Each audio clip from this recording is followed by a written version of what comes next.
اس نے یہ فیصلہ کیا کہ ہم ایک پتھر بھی نہیں ماریں گے, ایک ہڑتال بھی نہیں کریں گے, ہم ایوانوں میں بات کر رہے ہیں. آپ دیکھیے نا, کل ہم نے, آپ کی باتیں سنی جا رہی ہیں, دیکھیے سنی تو نہیں جا رہی ہے, اسی کا رونا ہے. 98% ٹیکسز لیتی ہے. اچھا, اور مرکز ہم سے 65% ٹیکس لیتا ہے. لالو کھیت کی ایک کمرشل مارکیٹ لاہور سے زیادہ ٹیکس دیتی ہے. یہ لوگ کہتے ہیں آتش زدگی کا سب سے بڑا واقعہ بلدیہ فیکٹری کے اندر ہوا تھا. میں کہتا ہوں کہ اس کی پراپر انکوائری نہیں ہوئی, اس کی انکوائری ہونا چاہیے. ابھی ہمارے کو فیڈرل گورنمنٹ نے کچھ کراچی ڈیولپمنٹ فنڈز کے نام سے فنڈز دیے ہوئے ہیں. سندھ گورنمنٹ کا مطالبہ یہ ہے کہ وہ اس کو استعمال کریں گے, اور سندھ گورنمنٹ کے پاس جب فنڈ جاتے ہیں تو پتہ نہیں لگتا. دیکھ لیجئے اتنے سالوں میں جو کیفیت ہے فنڈز وہ کراچی میں نہیں لگتے. کراچی اتنا پے کرتا ہے لیکن پھر بھی کراچی نہیں ترقی کر رہا. اس کے باوجود پیپلز پارٹی اپنی حکومتیں بنانے میں کس طرح کامیاب ہے؟ جس ڈسٹرکٹ میں آپ چلے جائیں گے, پیپلز پارٹی کے جو مخالفین تھے ان سب کو حکومتی جبر کے ذریعے اپنے چنگل کے اندر پکڑا ہوا ہے. دیکھیے, جماعت اسلامی کا تو اصل میں مسئلہ یہ ہے کہ اس کی اگر سمجھداری ہوتی تو وہ بہت سے کام اب تک کر گزری ہوتی. ہوگا ایسا اتحاد, ہو سکتا ہے. وقت اور حالات اس بات کی نشاندہی کر رہے ہیں کہ ضرور کوئی نہ کوئی ایسا معاملہ ہوگا.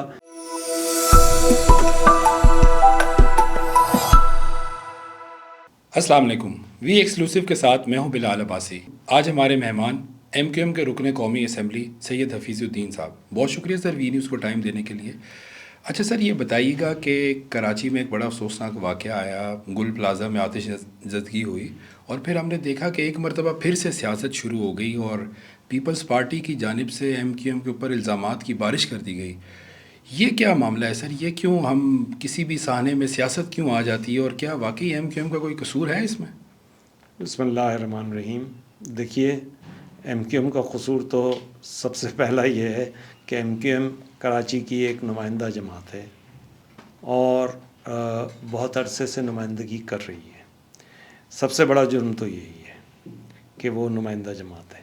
لیکن اگر اس کے بیک گراؤنڈ میں چیزوں کو دیکھا جائے تو بڑی کیا کہنا چاہیے کہ ایسی حقیقتیں ہیں جس کو چھپایا نہیں جا سکتا. آپ شروع ہوئیے کراچی کے اندر ہونے والے واقعات میں کسی ایسے واقعے کے اوپر اب صرف نظر نہیں کرنا چاہتا. لوگ کہتے ہیں آتش زدگی کا سب سے بڑا واقعہ بلدیہ فیکٹری کے اندر ہوا تھا. میں کہتا ہوں کہ اس کی پراپر انکوائری نہیں ہوئی, اس کی انکوائری ہونا چاہیے. جسے انکوائری کہتے ہیں وہ انکوائری ہونی چاہیے. اس میں کیا ہوا تھا, کیسے ہوا تھا, اس میں آپ کو پوری طرح سے بتاتا ہوں. مصطفیٰ کمال صاحب بھی آن ریکارڈ ہیں.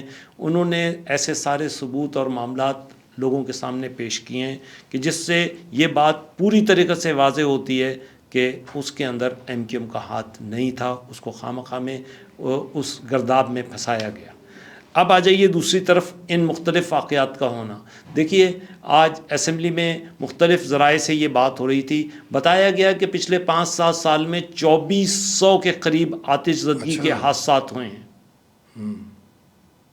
تو میں آپ کو بتاؤں کہ ان حادثات کے پیچھے حکومت سوئی ہوئی ہے.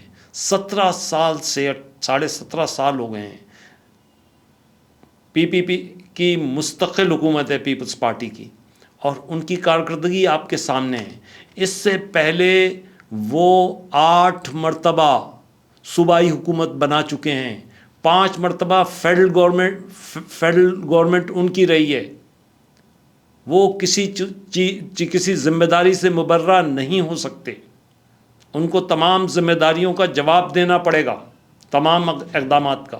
آج آپ اٹھا کے دیکھ لیجئے, ایک آتش زدگی ہوتی ہے اور وہ سیدھی سی ایک ہی بات کرتے ہیں ہر موقع پہ. اب میں بتاتا ہوں کہ سب سے پہلے تو یہ جو ہے ایم جے آرکیٹ کے اندر ہوئی, اس کے بعد میلینیم مال میں ہوئی, کوآپریٹو مارکیٹ میں ہوئی. اسی طریقے سے یہ ایک سلسلہ ہے مارکیٹس کا بھی. آپ چھوٹی بڑی مارکیٹ نارتھ کراچی میں ہوئی, 2 مارکیٹوں کے اندر.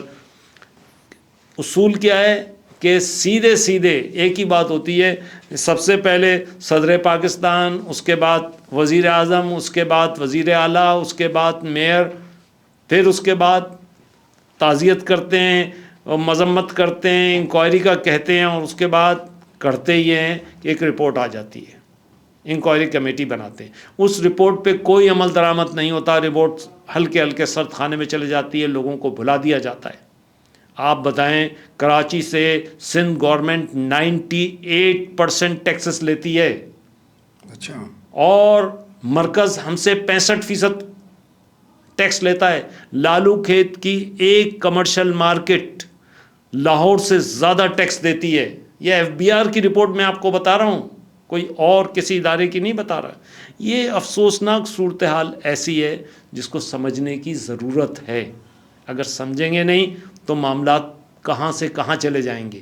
اچھا، آپ اس سے ہٹ کر آپ اور آ جائیں، کہا جاتا ہے کہ ابھی میئر صاحب نے خود کہا کہ 280، انہوں نے ایک رپورٹ شائع کی، اخباروں میں آئی کہ 280 4-5 جو مین روڈز ہیں کراچی کی امپورٹنٹ، ان پہ 280 ایسی بلڈنگز موجود ہیں جس میں آتی زدگی کے لیے کوئی انتظامات نہیں ہیں۔ 50 میں وہ کہتے ہیں فارمل انتظامات موجود ہیں۔ بھائی، آپ نے کراچی بلڈنگ کنٹرول کو سندھ بلڈنگ کنٹرول بنا دیا، آپ نے کراچی کی اپنے جو اس کا ہے کچرا اٹھانے کی پوری اس کو کنورٹ کر دیا سندھ ویسٹ مینجمنٹ بورڈ کے اندر، آپ نے کراچی کے تمام ادارے سندھ کے حوالے کر دیے ہیں، اور غیر مقامی لوگوں کو لا کر وہاں پر مسلط کر دیا ہے ہم پہ۔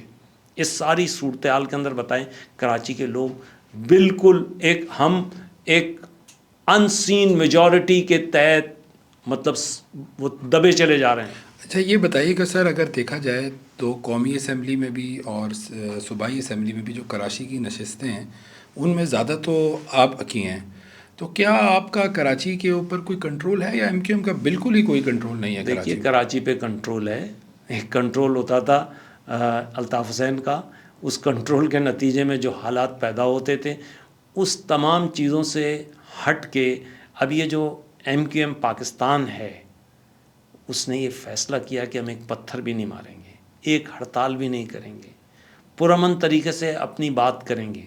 ہم ایوانوں میں بات کر رہے ہیں، آپ دیکھیے نا، کل ہم نے، آپ کی باتیں سنی جا رہی ہیں؟ دیکھیے، سنی تو نہیں جا رہی ہے، اسی کا رونا ہے۔ کل جب یہ واقعہ ہوا تو اس واقعے کے رد عمل میں ہم ارکان کھڑے ہو گئے وہاں پر، اور ہم نے پورا جو اس دن کا ایجنڈا تھا اس کو مؤخر کروایا۔ ایسے ہی مودری تھا، فاروق ستار صاحب تھے، فاروق ستار صاحب نے اس مل کے اس کو ایجیٹیٹ کیا، ہم نے پریس کانفرنس کی، اور اس کے بعد اس مسئلے پہ بحث شروع ہوئی، جس کے نتیجے میں خادر پٹیل صاحب اور پیپلز پارٹی کے دوسرے ارکان اسمبلی نے بات کی، شیلا رضا نے بات کی۔ ان کی باتیں ایسی تھیں، لگتا ہی ہوتا کہ یہ ڈیفینڈ کر رہے ہیں یا ریپرزینٹ کر رہے ہیں سیدھے سیدھے میئر کو اور وزیر اعلیٰ کو۔ تو بھائی، ایک حادثہ ہو گیا، حادثے کے معاملات پہ پوری طریقے سے اگر آپ نمائندگی کرتے ہیں تو اس کے اوپر توجہ تو دیجیے، اگر توجہ نہیں دے سکتے تو بڑی افسوسناک بات ہے۔ تو میں آپ سے یہ کہوں گا کہ اگر آپ اٹھا کے یہ ساری چیزوں کو دیکھیں تو دیکھیے، وہاں پہ 3 ادارے ہیں، بہت لمبا چوڑا کام نہیں ہے۔ ایک تو سول ڈیفنس کا ادارہ ہے، دوسرا فائر فائٹنگ کا جو میئر کے انڈر میں آتا ہے، اور تیسرا فیکٹریز ایکٹ ہے جو ان تمام چیزوں کو گورن کرنے کے لیے استعمال ہوتے ہیں۔ ان 3 اداروں کے ذریعے سے اگر کچھ چیزیں امپلیمنٹ کی جائیں، یہاں پہ دیکھیے ان اداروں کا بلڈنگ کنٹرول، اس کے ساتھ بلڈنگ کنٹرول کو بھی میں ایڈ کرتا ہوں، ان اداروں کا ایک ہی کام ہے، یہ نون ادارے ہیں کہ جو صرف پیسے وصول کرتے ہیں، جا کے بلڈنگوں میں، فیکٹریز میں، اور جہاں پہ بھی دکانداروں سے، ان کا کام یہی ہے۔ میں آپ کو بتا رہا ہوں ایز اے ایم این اے، مجھے ہر وقت مطلب جو مارکیٹ ایسوسیشنس ہیں وہ آتی ہیں، کیا ہو گیا جناب، یہ نیا ٹیکس لگ گیا۔ اب آپ بتائیے کہ ایک ایشو ابھی اس وقت میں دیکھ رہا ہوں، اب میرے علاقے کے اندر ایسا ہے کہ آپ نے سنا ہوگا کہ